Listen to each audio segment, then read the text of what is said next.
Parce qu'il y a longtemps qu'il n'a plus entendu même ça. Tu dois te séparer de ton lot. Il y a des lots dans ta vie. Et c'est avec ces lots-là que tu vas dans la présence de Dieu pour l'écouter. Dieu va garder le silence dans son indignation. Il y a des lots dans ta vie. Il y a des lots dans ta vie. Et toi-même, tu es conscient que ces lots-là, ça ne fait pas bon ménage avec le Seigneur. Bien-aimé, tu veux être exaucé. Oh, bien-aimé, je veux être exaucé. Sinon, tu vas rechercher l'exaucement de Satan. Beaucoup de gens ont l'exaucement, mais ils n'ont plus la bonne conscience. Ils n'ont plus la bonne conscience. Leur conscience leur dit que tu n'es pas dans le vrai. Tu n'es pas dans le vrai. Tu as obtenu ça, tu as fait ci, mais tu peux mentir à tout le monde. Mais ta conscience te dit que oui, ce que tu as là, la Dieu là, c'est pas des chemins détournés. Et quand la conscience te vient, te dit ces choses, tu te poses à elle, tu te poses à l'aide. Alléluia.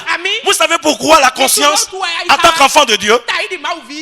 Parce que la conscience, c'est la voix de notre esprit.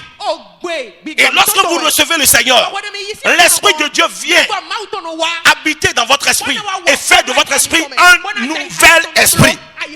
C'est ça la nouvelle naissance. Gloire à Jésus. Qu'est-ce qui est bouleversé en vous quand vous faites ce qui est mal?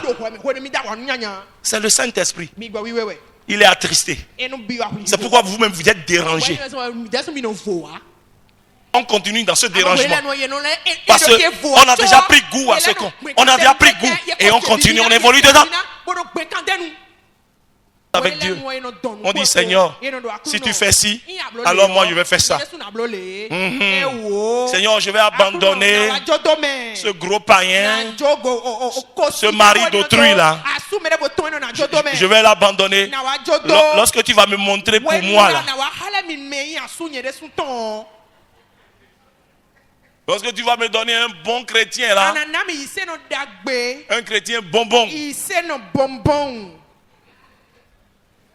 Alors je vais, toi-même tu comprends Seigneur, toi-même tu comprends. Il faut fermer les yeux sur ça.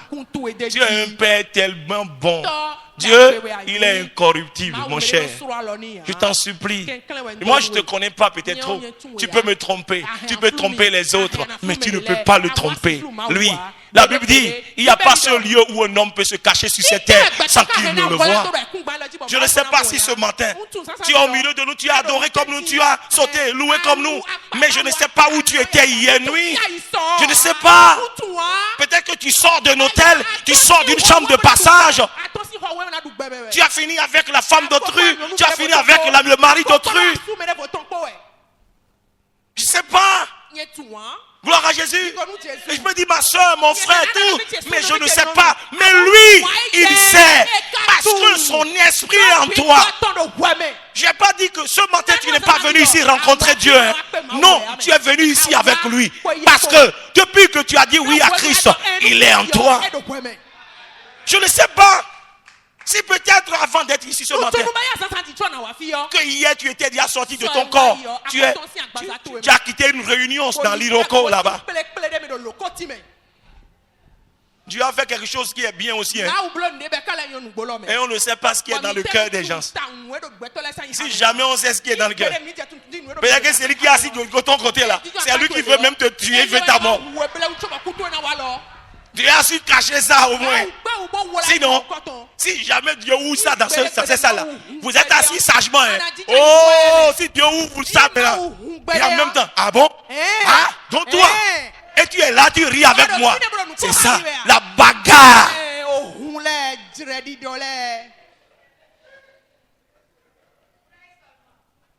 Il a fait ça.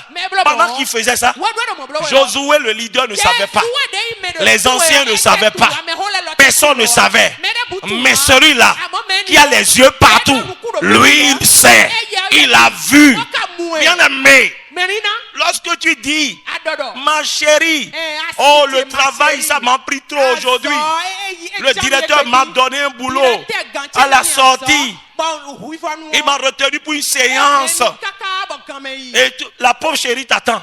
Pendant que toi là, tu es en train de faire la vie avec quoi? Avec l'autre dans une planche, une chambre de passage quelque part.